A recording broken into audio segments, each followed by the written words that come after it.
Today, I'll show you incredible angle grinder hacks that millions of people don't know about.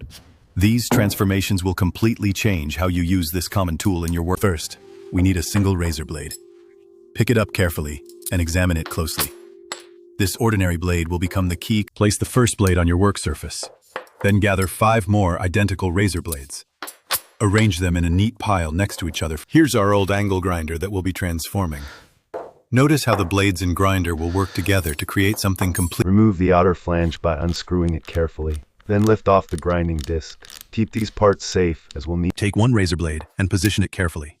Get your metal snips ready. We need to modify each blade by cutting specific angles on the corners. Cut both top corners of the blade at 45-degree angles. Make clean, precise cuts. This modification is crucial for the blade to work. Repeat this cutting process for all remaining blades. Work quickly, but maintain precision.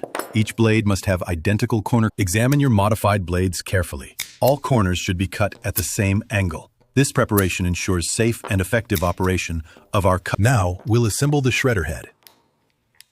Position the first modified blade near the grinder spindle. Precision is key. Place the first blade onto the spindle at the correct angle.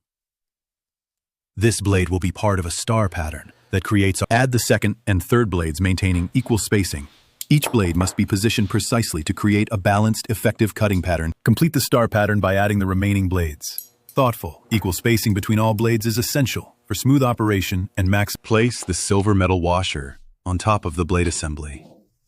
This washer will secure the blades and prevent them from shifting during. Our second transformation uses this small metal pot with blue handles.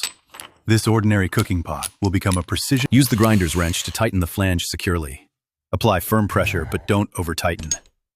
The blade assembly must be. Test the shredder briefly to check balance and operation. A quick 1-second spin will show if the blades are proper. Our second transformation uses this small metal pot with blue handles. This ordinary cooking pot will become a precision. Turn the pot upside down and find the exact center using a ruler. Mark this center point with a red marker. Use a center punch and hammer to create a starting point for drilling. This indentation prevents the drill bit from wandering during drilling. Move to the drill press and position the pot carefully. Align the punch mark directly under the drill bit for a perfectly centered hole. Drill a clean hole through the pot bottom. Use steady pressure and let the bit do the work. This hole will remove the safety guard from the angle grinder using a Phillips screwdriver. Keep track of these screws, as we'll need. Attach a small metal clamp to the side of the grinder head. This clamp will be part of the mounting system for our pot attachment. Test fit the drilled pot over the grinder head. The hole should align perfectly with the spindle. Prepare for welding by positioning this L-shaped metal bracket. This bracket will provide one mounting point for our pot support system. Weld the bracket securely to the grinder housing.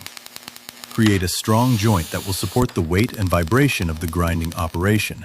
Apply superglue to this metal piece and attach it to the opposite side. This creates the second. Drill a hole through the glued piece for screw attachment. This hole will accept the mounting screw for the second support bracket. These two L-shaped brackets have pre-drilled holes. They will create a stable platform that holds the pot securely over the grinder head. Attach the first bracket to the welded mounting point. Use screws to secure it firmly. This bracket install the second bracket on the glued mounting point. Secure it with screws through the drilled hole. Both brackets must be level. Add nuts to the back of each bracket screw for extra security. Tighten them firmly to prevent any loosening. Mount the pot on the bracket system. The drilled hole should align perfectly with the grinder spindle. Check that everything. Place a black rubber washer on the spindle inside the pot. This washer provides a cushion and helps install the small circular saw blade on top of the washer. Center it carefully on the spindle. This blade, secure the blade with the spindle nut. Tighten it firmly with a wrench, but don't over-tighten. The blade must spin freely. Test the grain mill assembly with a brief spin. The blade should rotate smoothly and safely inside the pot without any. Add dry corn kernels to the pot. Use enough to demonstrate the grinding action, but not so much that it. Cover the pot with a clear glass lid. This contains the grinding action and prevents material from escaping while allowing you to see. Turn off the grinder and remove the lid carefully. Look at this fine cornmeal powder created by our homemade grain. Pour the fresh cornmeal into a bowl. The consistency is perfect for cooking. This mill can process various grains with. Now try white rice. The same process creates perfect rice flour. Add rice. Replace the lid. Grind briefly. Pour the rice flour into a jar for storage. These angle grinder transformations prove that with creativity, common tools can become amazing specialized